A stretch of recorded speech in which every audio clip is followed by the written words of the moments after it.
اعوذ باللہ من الشیطان الرجیم، بسم اللہ الرحمن الرحیم۔ آج ہم سورہ الانسان پڑھیں گے۔ یہ جو لاسٹ ویڈیو میں ہم نے سورہ کی تھی سورہ قیامہ، وہ 75 نمبر سورہ تھی، اور یہ اس سے بالکل اگلی سورہ 76 نمبر سورہ ہے، سورہ الانسان۔ اس کی 31 آیات ہیں اور یہ مدنی سورہ ہے۔ اس کو دیکھتے ہیں۔ حالانکہ مدنی سورہ ہے، لیکن ہم دیکھیں گے کہ اس کا پورا جو ٹاپک ہے وہ قیامہ پہ ہی، یا اللہ کے سامنے کھڑا ہونا، جواب دینا، اور اس کے بعد جنت، زیادہ تر جنت اور دوزخ کے بارے میں تو ڈیٹیل سے دیکھتے ہیں۔ سورہ آیت نمبر 1: یقیناً گزرا ہے انسان پر ایک وقت زمانے میں جب کہ وہ کوئی قابل ذکر چیز نہ تھا۔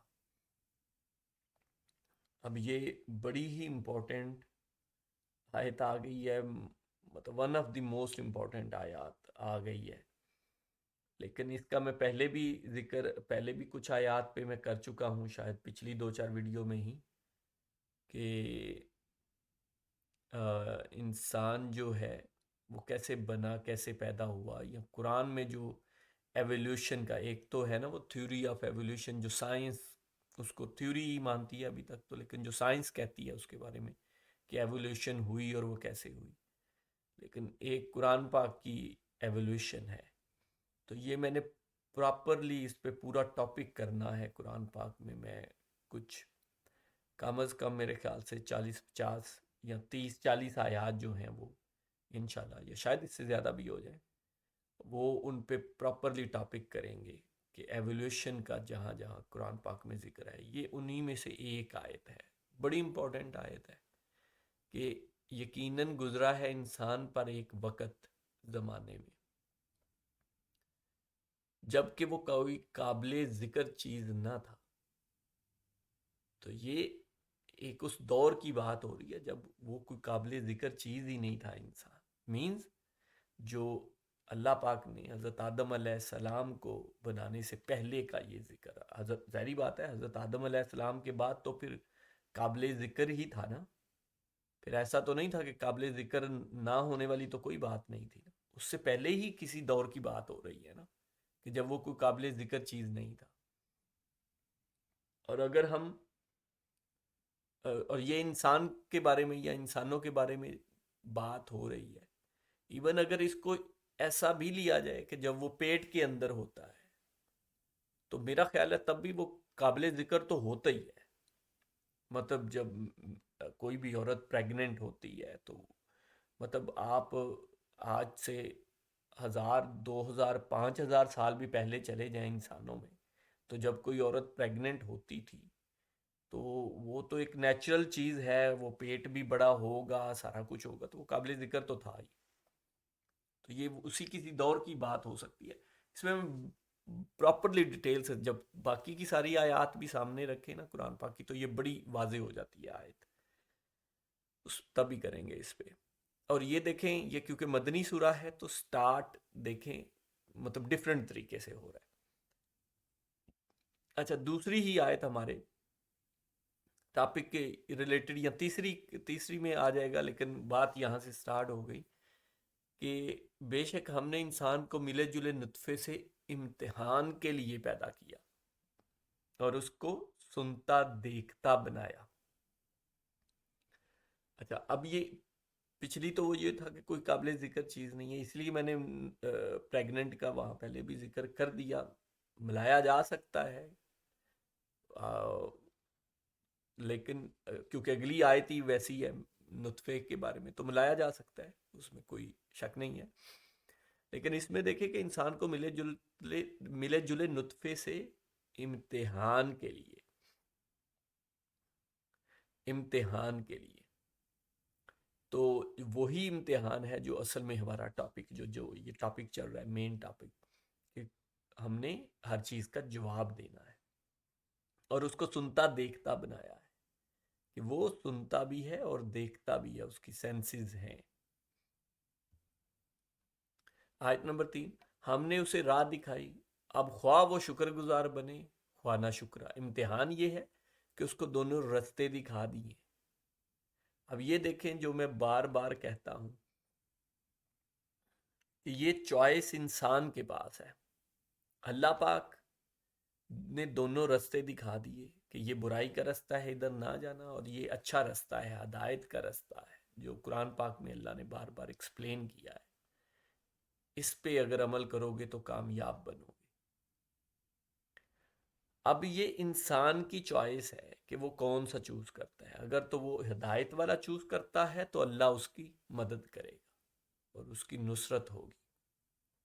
یہ چوائس ہے ہمارے پاس۔ لیکن کہیں نہ کہیں قرآن پاک کی بہت ساری آیات سے یہ بھی یہ بھی بات واضح ہوتی ہے کہ یہ جو ہدایت کا رستہ چننا اٹ سیلف ہے، یہ بھی اللہ کی رحمت سے ہی ہے۔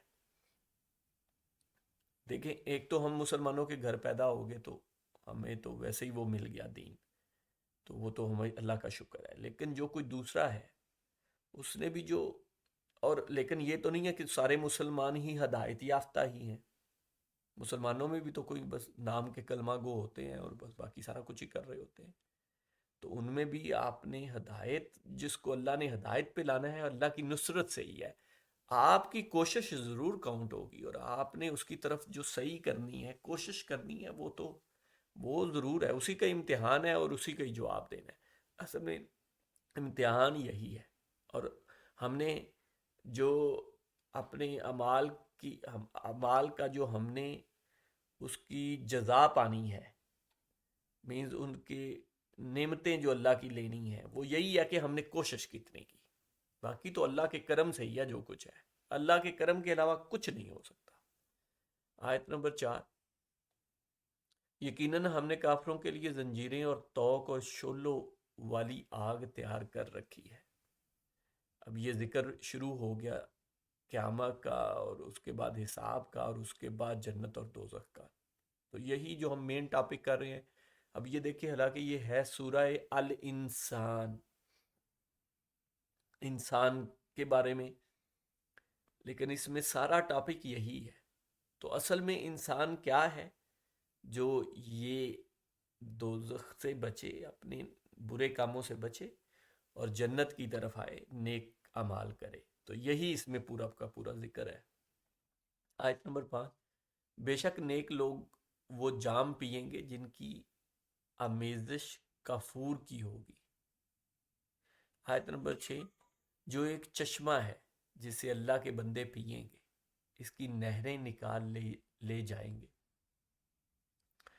تو مطلب نعمتوں کا ذکر ہو رہا ہے۔ یہ وہی میں بار بار کہتا ہوں، یہ آیتیں متشابہات ہیں، جنت کے بارے میں ہیں، بس ہمیں اتنا ہی سمجھنا چاہیے کہ یہ کس کس قسم کی نعمتیں ہوں گی، ہماری سوچ سے زیادہ کی نعمتیں ہوں گی، اور یہ آگے انہی کا ہی ذکر ہے۔ آیت نمبر 7، جو نظر پوری کرتے ہیں اور اس دن سے ڈرتے ہیں جس کی برائی چاروں طرف پھیل جانے والی ہے۔ یہ دیکھ لیں، بات وہی ہے کہ اس دن سے ڈرنا ہے جس دن پیش ہو کے اپنے اعمال کا جواب دینا ہے۔ آیت نمبر 8، اور اللہ تعالیٰ کی محبت میں کھانا کھلاتے ہیں مسکین، یتیم اور قیدیوں کو۔ تو یہ بھی آپ دیکھ لیں، آپ کے سامنے ہے کہ وہی ذکر آ گیا کہ اللہ کی راہ میں خرچ کرنا۔ اور یہ کھانے کھلانے کا میں پہلے بڑی دفعہ ذکر کر چکا ہوں کہ یہ خالی یہ نہیں ہے کہ ایسے ہی بس روٹی وغیرہ کسی کو دے دی تو کہا ہم، وہ بھی ٹھیک ہے، یہ نہیں ہے کہ وہ غلط ہے یا وہ نہیں کرنا چاہیے، لیکن یہاں پہ مراد ہے کہ اللہ کی راہ میں خرچ کرے اور اس کا کوئی پراپرلی سسٹم ہو۔ خود نہیں بنا سکتے تو چلیں، جتنا آپ کو توفیق ہے، جتنی کو کر سکتے ہیں کسی کی، اس کو اس قابل کریں کہ وہ کچھ کر سکے خود سے بھی، مینز کسی کے کھانے کا ذریعہ بنے۔ اللہ دے کھانا تو اللہ کی ہی طرف سے ہے، رزق تو اللہ کی ہی طرف سے، دیکھیں رزق تو اللہ ہی کی طرف سے، وہ اللہ نے، میں بار بار کہتا ہوں، یہ جو پورا ایکو سسٹم ہے، یہ ہمارا مالک اور خالق ہی تو چلا رہا ہے نا، اور اسی ایکو سسٹم میں ہی تو رزق پیدا ہوتا ہے نا، زمین سے۔ یہ زمین کو اس قابل بنایا کہ اس میں سے اناج اگتا ہے، اور اوپر سورج کی روشنی اس پہ پڑتی ہے، اور زمین سے ہی پانی نکل کے اس میں لگایا جاتا ہے۔ تو یہ تینوں سسٹم دیکھیں، یہ کوئی بھی خود سے بنا سکتا ہے؟ نہیں، یہ تو اللہ نے ہی دیا۔ وہ اس زمین میں وہ پانی نہ ہو، سورج کی روشنی نہ ہو، یہ ہوائیں نہ ہو، اور زمین میں وہ قابلیت نہ ہو کہ وہ رزق پیدا کر سکے، تو کیا کسان یا کوئی جو بھی وہ اگانے والا ہے وہ کچھ کر سکتا ہے؟ اس میں کچھ بھی نہیں کر سکتا۔ آپ خود سوچیں کہ ہم کتنے مجبور ہیں۔ تو یہ رزق تو اصل میں تو اللہ ہی دے رہے ہیں، لیکن اس کو لینے کے لیے، اس کو اکٹھا کرنے کے لیے کوشش ہمیں ہی کرنی ہے۔ ایسا نہیں ہے کہ وہ بن کے تیار ہو کے، فصل تیار ہو کے ہمارے گھر آ رہی ہے۔ وہ کوشش ہم نے ہی کرنی ہے۔ وہ جتنی کوئی محنت کر لے گا اس کو اتنا مل جائے گا۔ اور اس میں اللہ نے کہا ہے کہ آپ نے اللہ کی راہ میں خرچ کرنا ہے۔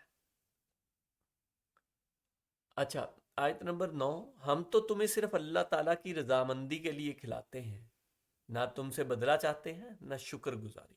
یہ ان لوگوں کی یہ نیت ہونی چاہیے جو اللہ نے اس آیت میں بیان کر دی ہے۔ آیت نمبر 10، بے شک ہم اپنے پروردگار سے اس دن کا خوف رکھتے ہیں جو اداسی اور سختی والا ہے۔ وہ دن آسان نہیں ہوگا، وہ بڑا سخت دن ہے، تو اس دن کا خوف ہمیں رکھنا چاہیے۔ آیت نمبر 11، پس انہیں اللہ تعالیٰ نے اس دن کی برائی سے بچا لیا اور انہیں تازگی اور خوشی پہنچائی۔ یہ کون ہیں؟ جو اللہ کی راہ میں خرچ کرتے ہیں، جو اللہ کی راہ میں کھلاتے ہیں لوگوں کو۔ اور پھر نیت ان کی کیا ہوتی ہے کہ یہ اللہ کی رضامندی کے لیے صرف کھلا رہے ہیں، تم سے کوئی فائدہ نہیں چاہیے۔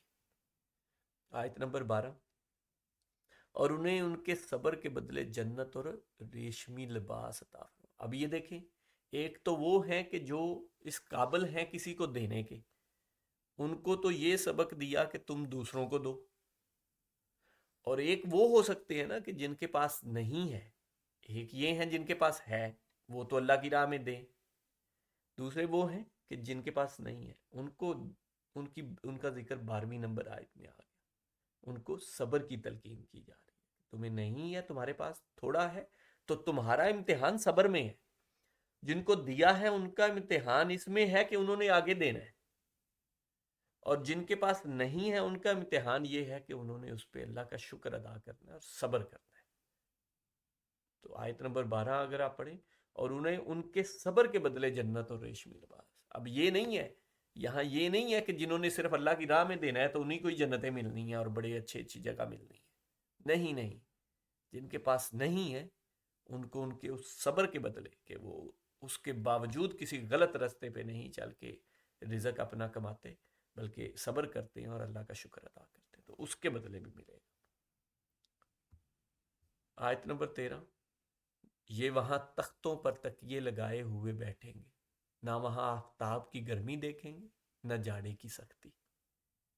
تو یہ دیکھیں کیا مطلب، آپ ایک نقشہ کھینچے نا، تو وہ نقشہ بیان کیا جا رہا ہے جنت کا، تو آپ اس کو اسی طرح ہی سمجھیں کہ وہ کیسی جگہ ہوگی جہاں کوئی فکر نہیں ہوگی، کسی چیز کی کوئی فکر نہیں ہوگی۔ آیت نمبر 14، ان جنتوں کے سائے ان پر جھکے ہوئے ہوں گے اور ان کے گچھے نیچے لٹکے ہوئے ہوں گے۔ مینز وہ اس میں جو جنت ہے، باغ ہے نا، اب وہی لوگ اس کو وہ جنت کچھ اور بنا دیتے ہیں۔ جنت تو اصل میں باغ کو کہتے ہیں۔ تو ایسی جنتیں ہوں گی جہاں نہ دھوپ ہوگی، نہ کوئی سردی کا مسئلہ ہوگا، نہ کوئی اور پریشانی ہوگی، اور ان جنتوں کے ان باغات کے سائے ان پر ہوں گے، اور وہ اس باغوں میں سے گچھے، جو پھلوں کے گچھے ہیں، وہ ان کے نیچے لٹکے ہوئے ہوں گے۔ مینز ایک نقشہ، آپ اس کو ایک نقشے کے طور پہ لیں نا، تو وہ دیکھیں کہ مینز آپ کی جو من پسندیدہ چیزیں ہو سکتی ہیں وہ وہاں سب موجود ہوں گی، اور آپ کی خواہش کے تابع ہوں گی۔ اس دنیا میں خواہش ہماری نہیں چل سکتی، ہمارے خواہش کے تابع کچھ بھی نہیں ہے، کوئی ایک چیز بھی ہماری خواہش کے تابع نہیں ہے۔ ہم یہ کلیم نہیں کر سکتے کہ میں جیسا چاہوں ویسا ہوگا، نہیں، جیسا اللہ چاہے گا ویسا ہو۔ لیکن جو آخرت والی دنیا ہے، کیونکہ اللہ پہ ہم نے اس طرح کا ایمان رکھا کہ صرف خواہش اللہ کی ہے، چاہت اللہ کی ہے، حکم اس کا ہے، میری نہیں ہے، اگر ایسا ایمان رکھا تو قیامت والے دن پھر ایسی جنتیں ہوں گی جہاں پھر تمہاری خواہش ہوگی. آیت نمبر 15. اور ان پر چاندی کے برتنوں اور ان جاموں کا دور کرایا جائے گا جو شیشے کے ہوں گے. آیت نمبر 16. شیشے بھی چاندی کے جن کو اندازے سے ناپ رکھا ہوگا. مطلب اب آپ یہ امیجن کریں نا نقشہ کھینچے کہ مطلب ایسے کیا منظر ہوگا وہاں پہ. آیت نمبر 17. اور انہیں وہاں وہ جام پلائے جائیں گے جن کی آمیزش زنجیل کی ہوگی. اب ہم نے پیچھے بھی ایک دیکھا آمیزش مینز اس میں مکس ہوگا کچھ، اور یہاں بھی تو اگین آیت متشابہات ہیں یہ، ہم وہاں ہی دیکھیں گے. یہاں یہی ہے کہ وہ بہت ہی اچھی چیز ہوگی کوئی. آیت نمبر 18. جنت کی ایک نہر سے جس کا نام سلسبیل ہے. یہ کوئی جنت میں ایک نہر ہے، مطلب کون سی جنت؟ یہ جنتیں ہی ہیں نا، سب کے لیے وہ جنت ہی ہوگی، باغ ہوگا. آیت نمبر 19. اور ان کے ارد گرد گھومتے پھرتے ہوں گے وہ کم سن بچے جو ہمیشہ رہنے والے ہیں. جب تو انہیں دیکھے تو سمجھے کہ وہ بکھرے ہوئے سچے موتی ہیں. اب یہ دیکھیں اگین وہ نقشے کھینچے جا رہے ہیں. آپ اس کو ایسا نقشہ مینز آپ اگر آج اس دنیا میں سب سے اچھا آپ کسی آرٹسٹ سے پوچھ لیں، کسی آتھر سے پوچھیں، کسی شاعر سے پوچھیں، کسی سے بھی، مطلب وہ جو ہم کسی بک میں پڑھیں یا کہیں شاعری میں پڑھیں، تو سب سے اچھا نظارہ یہی کنسیڈر ہوتا ہے نا، یا جس میں زندگی شو کروانی ہو یا زندگی اور خوشی شو کروانی ہو، وہ یہی ہوتی ہے نا کہ ہم وہاں رہ رہے ہیں اور بچے ہمارے ارد گرد کھیل رہے ہیں، یا ہمارے ارد گرد بچے ہیں اور ہم وہاں رہ رہے ہیں. تو یہی ہوتا ہے نا، یہی امیجینیشن ہوتی ہے نا کہ اچھی زندگی ایسی ہوتی ہے. تو ایک اچھی اور خوش زندگی ایسی ہوتی ہے نا کہ آپ رہ رہے ہیں اور آپ کے ارد گرد بچے کھیل رہے ہیں. تو یہ ایگزیکٹلی وہی نقشہ کھینچا جا رہا ہے. اور ان بچوں کے بارے میں کہا جا رہا ہے وہ بچے بھی ایسے، اور ایک تو یہ کہ وہ ہمیشہ رہنے والے ہیں. یہ نہیں ہے کہ جیسے ہمارے بچے تو پھر بڑے ہو جاتے ہیں نا، نہیں، وہ ویسے ہی رہیں گے. وہ آپ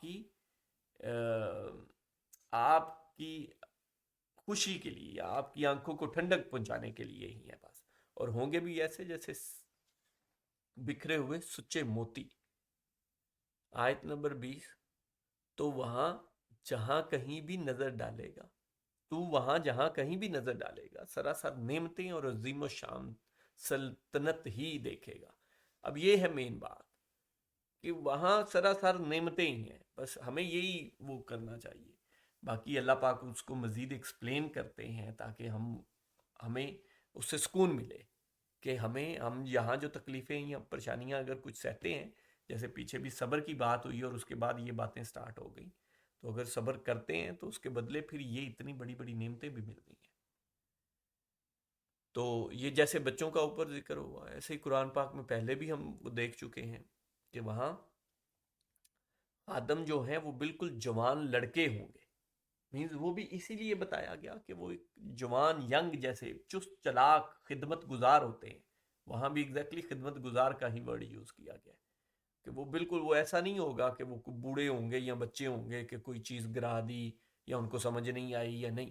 وہ بالکل جوان چوکو چبند وہ خدمت گزار ہوں گے آپ کے ہر وقت. آیت نمبر 21. ان کے جسموں پر سبز باریک اور موٹے ریشمی کپڑے ہوں گے اور انہیں چاندی کے کنگن کا زیور پہنایا جائے گا اور انہیں ان کا رب پاک صاف شراب پلائے گا. وہ اگین نعمتوں کا ذکر. آیت نمبر 22. کہ یہ ہے تمہارے اعمال کا بدلہ اور تمہاری کوشش کی قدر کی گئی ہے. یہ دیکھ لیں ایگزیکٹلی یہ میں بات پچھلی جو سکرین تھی یا پچھلی جو آیات تھی ان میں کر کے آ چکا ہوں کہ یہ اصل میں وہ جو تم نے کوشش کی ہے. یہ دیکھیں نا کہ ہمیں اصل میں کوشش کا ملنا ہے، ہمیں رزلٹ کا ملنا ہی نہیں. ہم رزلٹ نکال سکتے ہی نہیں، رزلٹ صرف اللہ کے ہاتھ میں. رزلٹ کیا نکلتا ہے کس چیز کا؟ وہ ہمارے ہاتھ میں نہیں ہے. ہماری کوئی خواہش نہیں، ہم یہ خواہشیں ہماری چاہت ہی نہیں ہے. ہم چاہت نہیں کر سکتے کہ میں ایسا چاہتا ہوں، میں ایسا کروں گا یا میں ایسا کر دوں گا.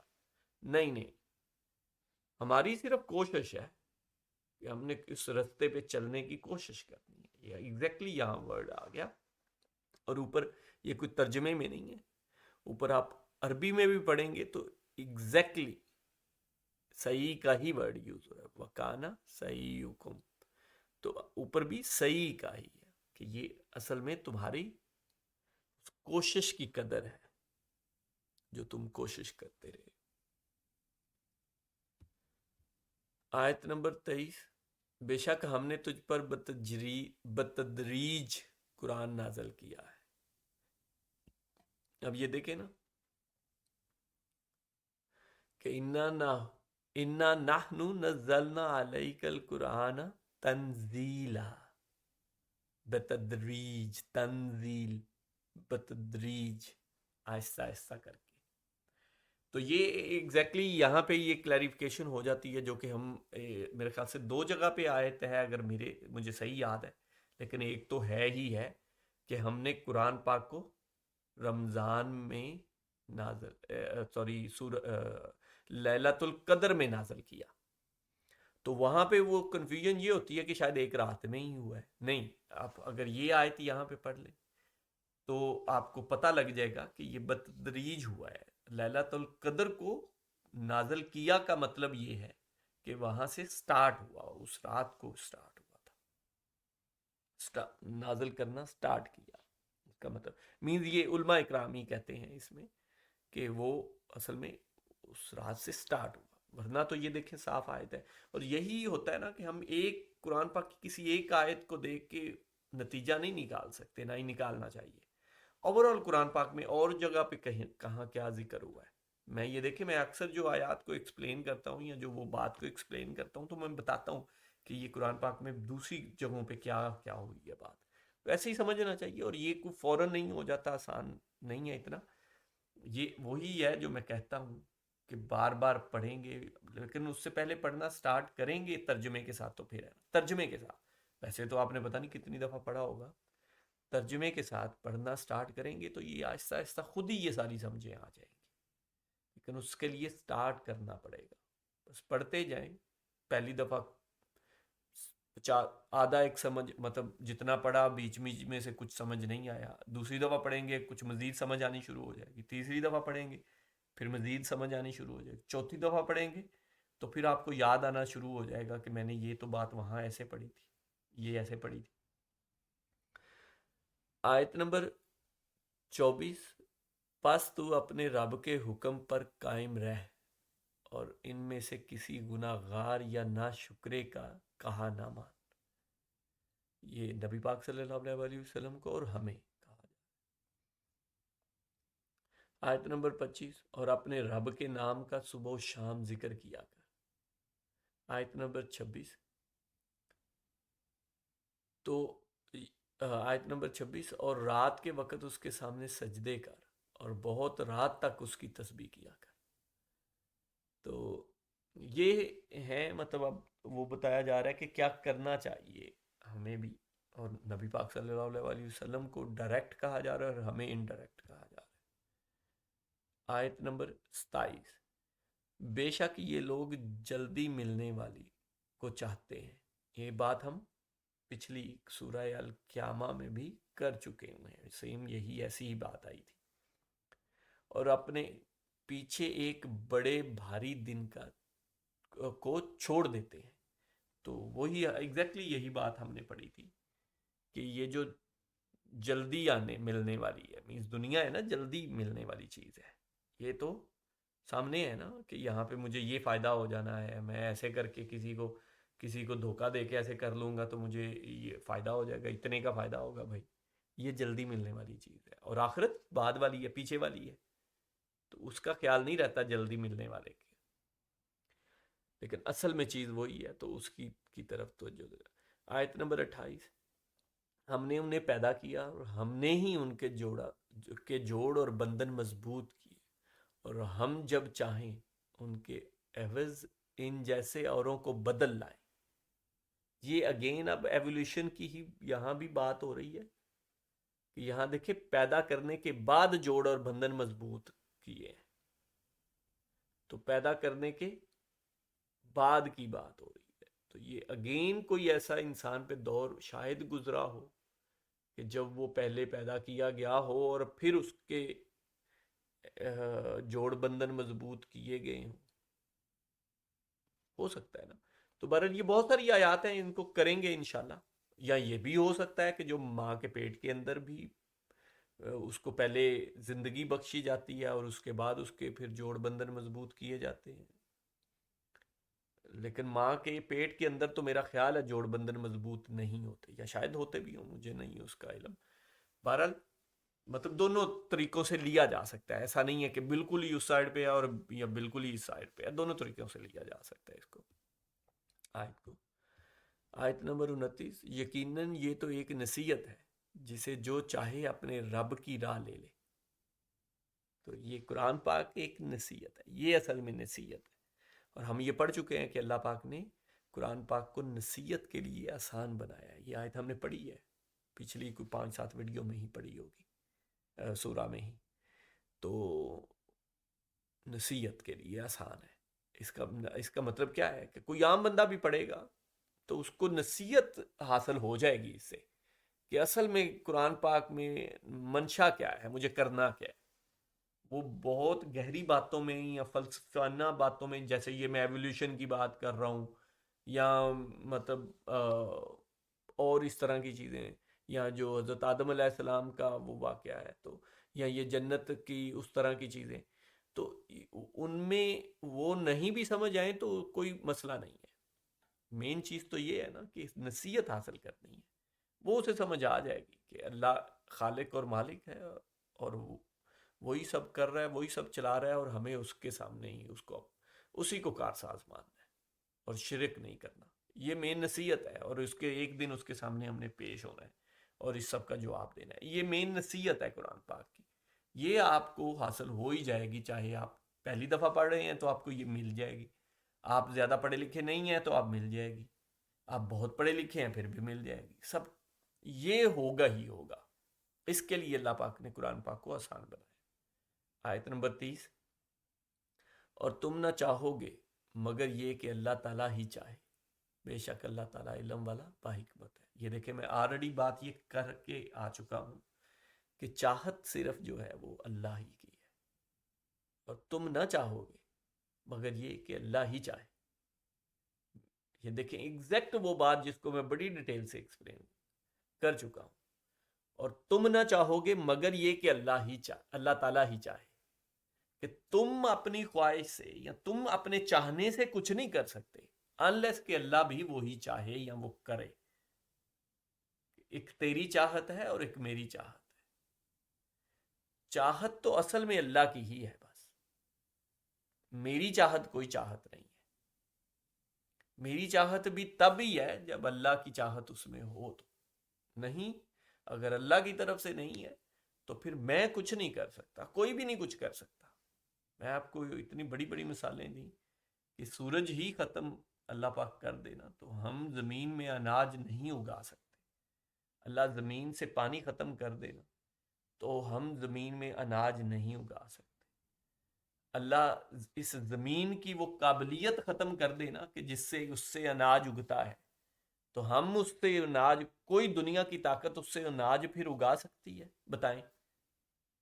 اور یہ تینوں چیزیں جو میں نے بتائی ہیں ان کے بدلے میں کوئی ایک چیز بھی ہوتی ہے اور اناج نہیں اگتا تو کیا انسان اس دنیا میں زندہ رہ سکتے ہیں؟ میں بھی کتنے دن یا کتنے مہینے رہ سکیں گے؟ مطلب آپ دیکھ لیں نا، کھانے کے بغیر کتنی دیر نہیں انسان رہ سکتا. چلیں جو کچھ سٹور ہے یا ادھر ادھر ہے کچھ 2-4 مہینے کر لیں. چلیں اس کے بعد بھی کوئی پتھر شتھر کوئی اپنا درخت جو بھی پہلے کا اگا ہوا ہے وہ کو کھا کے کچھ چند مہینے کر لیں، سال کر لیں. سال کے بعد تو انسان اس دنیا سے زندگی ختم ہو جائے گی اگر یہ زمین سے اناج اگنا ختم ہو جاتا ہے. تو چاہت تو اللہ کی ہی ہے بھائی. اور آپ اپنے ارد گرد غور کر لیں، کوئی ایک چیز بھی آپ اس پہ ذرا غور تو کریں، آپ اپنے ارد گرد کوئی ایک چیز بھی بتا دیں جو زمین سے کے علاوہ ہے، جو زمین سے نہیں بنتی، کوئی ایک چیز بتا دیں۔ ہر چیز زمین سے بنتی ہے، ہر چیز مٹی ہے، ہر چیز مٹی سے بنی ہوئی ہے، ہر چیز مٹی ہی ہے۔ ہم جو فروٹ کھاتے ہیں وہ بھی مٹی ہی کھاتے ہیں، اسی مٹی کے مختلف فلیورز ہیں۔ یہ قرآن پاک میں اللہ پاک نے بتایا کہ یہ دیکھو تمہیں جو اس زمین سے میں میوے اگاتا ہوں کہ ایک کا ذائقہ کچھ اور ہے، اور ایک کا اسی مٹی سے میں اگا کے دیتا ہوں تمہیں، اور ایک کا ذائقہ کچھ اور ہوتا ہے اور ایک کا کچھ اور ہوتا ہے۔ تو تم اللہ کی کون کون سی نعمتوں کو جھٹلاؤ گے بھائی؟ تو یہ بات کرنے کا مقصد یہ ہے کہ یہ ساری مٹی ہی ہے، سارا کچھ۔ آپ اپنے ارد گرد ٹیبل، چیئر، پیپر، پینسل، کوئی چیز لے لیں، کوئی چیز لیں، الٹیمیٹلی وہ کہاں سے ہے؟ مٹی سے ہی ہے، ساری مٹی ہے۔ اس کے علاوہ جو دو چار اور چیزیں ہیں، مطلب جیسے ہوا ہے وہ اس کے علاوہ ہے، پانی جو ہے وہ اس کے علاوہ ہے مٹی کے، اور آگ، یہ چار چیزیں ہی ہماری وہ ہوتی ہیں نا۔ تو لاسٹ آیت اس سورہ کی پڑھتے ہیں، آیت نمبر 31، جسے چاہے اپنی رحمت میں داخل کر لے، اور ظالموں کے لیے اس نے دردناک عذاب تیار کر رکھا ہے۔ اب یہ دیکھیں کہ ہم پچھلی آیت میں پڑھ چکے کہ چاہت اللہ کی ہے، جو میں چاہوں وہ کوئی چاہت وہ کچھ بھی نہیں ہے، اور اس آیت میں اس کو مزید ایکسپلین کر دیا کہ جسے چاہے اپنی رحمت میں داخل کر لے۔ یہ بھی میں پہلے ایکسپلین کر چکا ہوں، اسی ویڈیو میں شروع میں پہلے ایکسپلین کر چکا ہوں کہ جو ہدایت ہے وہ بھی اصل میں پھر اللہ سے ہی ہے، اللہ کی چاہت سے ہی ہے۔ ہم اپنی مرضی سے وہ بھی نہیں کر سکتے، مطلب ہم اس رستے پہ تو چل سکتے ہیں، اور بدلہ ہم اسی سورہ میں پڑھ چکے کہ اس کوشش کا ہی ہے، جو ہم نے کوشش کرنی ہے۔ باقی ہدایت بھی اللہ نے ہی دینی ہے۔ یہ دیکھیں یہاں پہ پڑھ لیں، جسے چاہے اپنی رحمت میں داخل کر لیں۔ رحمت میں داخل کرنا مینز ہدایت دے دینا، لیکن جو نہیں ہے وہ ظالم ہے، اور ظالموں کے لیے دردناک عذاب تیار کر رکھا ہے۔ تو اب آپ اس سورہ پہ آپ خود بھی اس کو پڑھیں، اور عربی کے ساتھ پڑھیے گا، اور ترجمہ پہ غور و فکر کیجیے گا۔ اگر آپ اس پہ غور و فکر کریں نا پوری سورہ میں، تو اس کی سمری یہ ہے کہ یہ اس کا نام دیکھیں، سورہ الانسان۔ تو غور و فکر آپ نے یہ کرنا ہے کہ سورہ الانسان ہے، اور اس میں باتیں کیا کیا بیان کی گئی ہیں۔ یہی وہ چیزیں ہیں جو انسان کو انسان بناتی ہیں،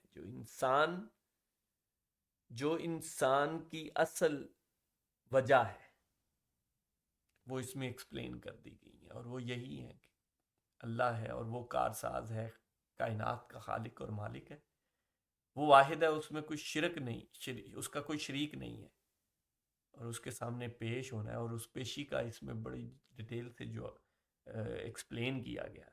اور پھر جو اس پیشی کے بعد جو اچھے ہوں گے ان کے لیے دیکھیں، جنہوں نے صبر کیا یا اللہ کی راہ میں خرچ کیا، ان کو کتنی نعمتیں ہوں گی۔ اور جو ظالم ہیں ان کے لیے یہاں آخری آیت میں، اور اس سے پہلے بھی ذکر آ چکا ہے کہ ان کے لیے دردناک عذاب تیار کر رکھا ہے، اور اس سختی والے دن سے ڈرو جب پیش ہونا ہے۔ یہی اس کی سمری ہے، تو اس پہ ذرا غور و فکر کیجیے گا۔ جزاک اللہ۔